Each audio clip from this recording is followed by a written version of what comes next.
everybody, welcome back to Benton Homestead. Today is the third video in our abandoned garage to honeybee workshop transformation, and this video is going to be our big halfway point reveal, so let's take a look inside.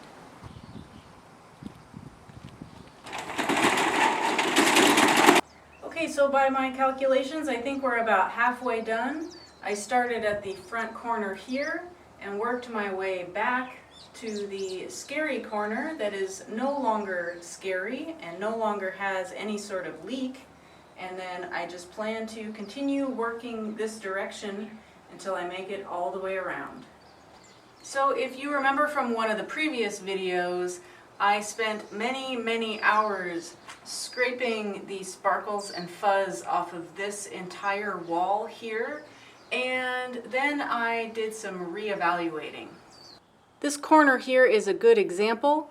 On the right hand side is the wall that I scraped everything off before painting, and on the left hand side I did a little test painting over the fuzz just to see what would happen. So the reason that I started scraping the wall in the first place is twofold. First, it has to do with our experience over at Benton Guest House. During our renovations over there, you know that we hired a contractor to help us with some of the things in order to meet our renovation deadlines with the time constraint of the startup business visa. And one of the things that we hired him to do is to paint the kitchen. And it was a similar situation going from the shikui and fuzz walls to paint.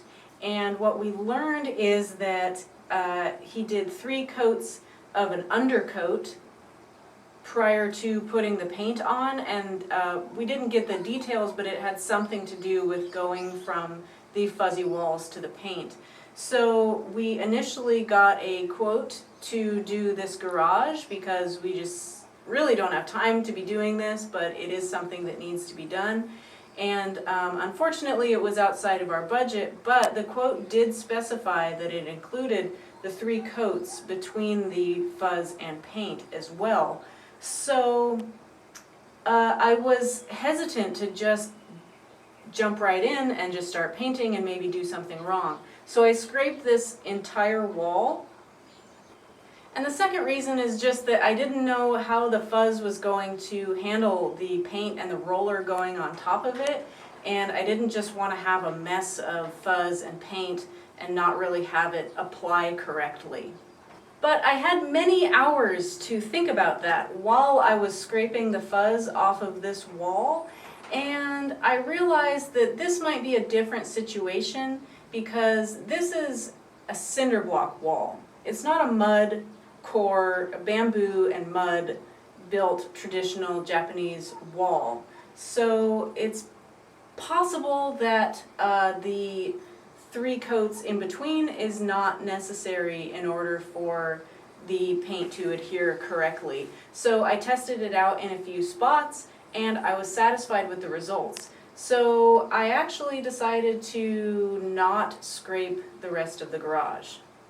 So first of all, let's talk about the color, because I know some of you are going to love it and some of you are going to hate it. And honestly, it was not my original plan. I wanted a nice soft yellow for the walls with this bright orange on the ceiling for fun, as well as the base trim at the bottom.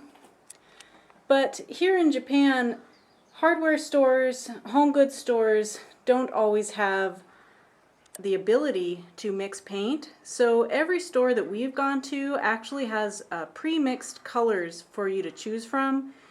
So here on the small island and even in Imabari City, there's not a whole huge selection that we're used to in America where you have, you know, a whole aisle of paint swatches and then you just go get it custom mixed.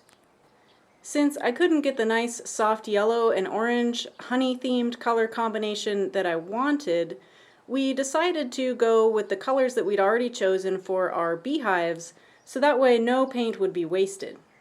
It might be obvious to some of you that another reason I like these colors is that it reminds me of our first homestead that we left behind back in New Orleans, Louisiana. So these bright, happy colors just remind me a little bit of where we've come from as we work towards where we want to go.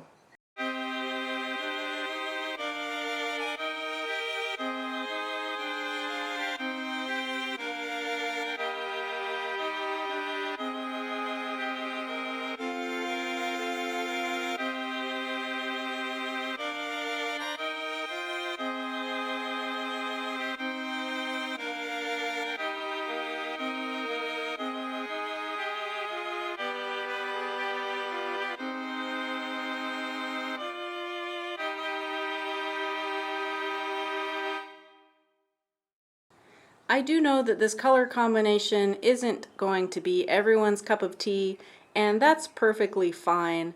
This was not a historic part of our house. It was a later addition. We don't know exactly what year, so it's not historic in that sense. It's old, but that doesn't necessarily mean it's cool. It's just a cinder block constructed garage add-on.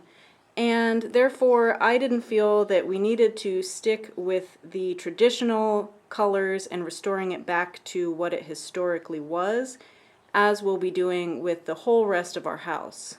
By the way, I'm still trying to decide what color to do for this little base area here. I don't know if I should do the green that we use for our beehives and do the full triple color combination orange, green, blue, or if this should be yellow like I originally intended for the walls to be. So let me know if you have an idea for what this little base trim area around the edge of the garage should be. Eventually I'd like to fix up the floor of the garage as well. What you see here is the remains of some black tar-like adhesive that was adhering individual tiles to the floor here. So they had a bit of a checkerboard pattern.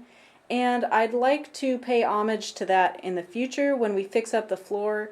So I don't know if I'll be painting it or putting down tiles or what we'll do in the future. That's going to be a much later step.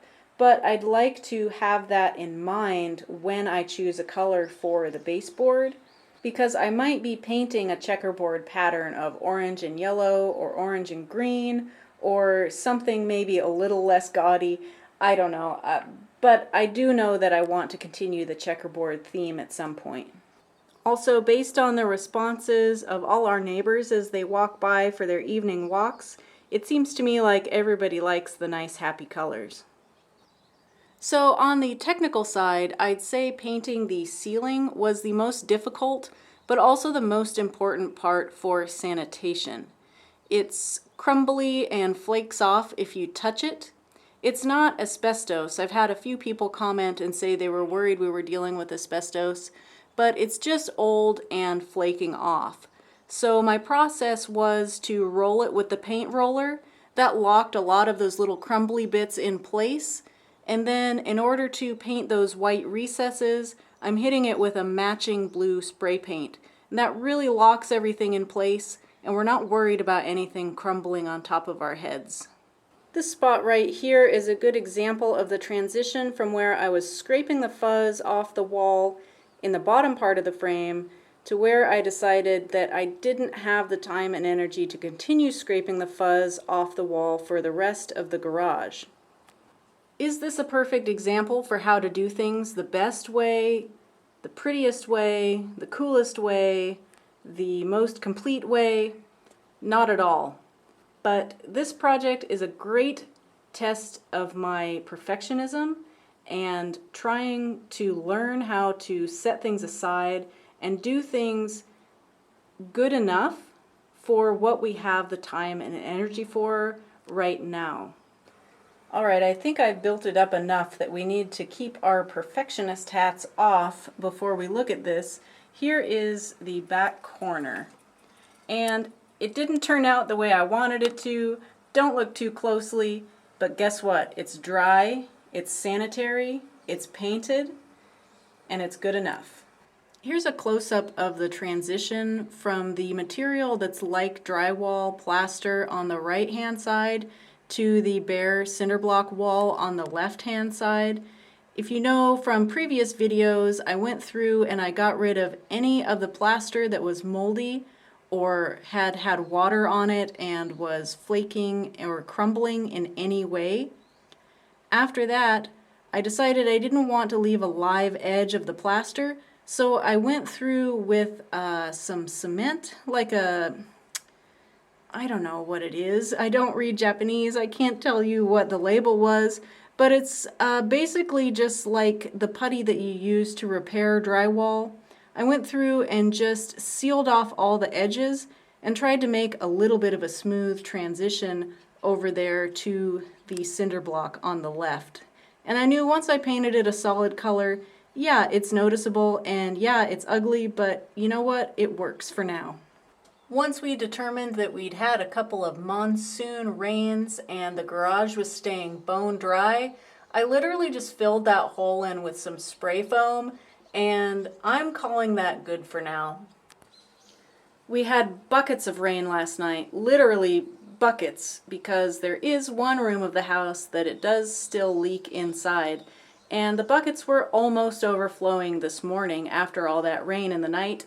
But the garage here is nice and dry. This is the product that I used to seal the live edges of the plaster that I cut off and made a little bit of a smooth transition from the plaster to the cinder block. And this is the product that I'm using to fill the gaps and cracks that have shown up in the cement here.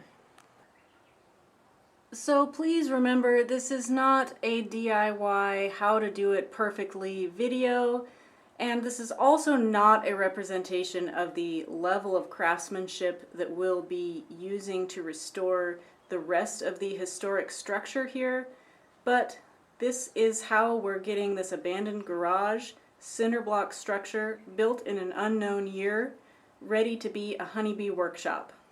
We just lugged this monstrosity over here from the guest house garage because we had been setting up the guest house garage for the honeybee workshop before we realized it would be much better over in this location so that we're not disturbing guests and various other reasons. So if you don't look too close, I think by the time we're done it's going to look pretty okay. The next step is to move all this stuff out of the way so I can finish doing paint prep for this whole corner of the garage and hopefully get that done pretty soon. I was planning on painting today, but I ran out of paint, and we have to go off the island to get this paint in 1 gallon or larger sizes. So I'll be putting that off for a few days until we have a trip planned off the island. Here's what we're working with in the back corner. You can see this little raised platform here is not doing so well, and the foot of this cabinet made these little holes so it actually fell down into the platform. It's just a real thin material on top. Not even sure if I'm going to be able to put a ladder on it. We'll see. We'd like to just remove this platform so the ground extends and we get a little more flat space, but it's very securely nailed down and I just don't know if we want to mess with that right now. Alright. Got all the cracks filled and the patches patched. We had just set up to start filming the ending, and a couple of neighbors walked by and chatted for a bit. One poked their head in the window, and again they gave their approval of the colors. They seemed to like them, but now I'm just a little flustered and I can't remember what I was going to say. But the nice clothes didn't last long. I'm back to being filthy again.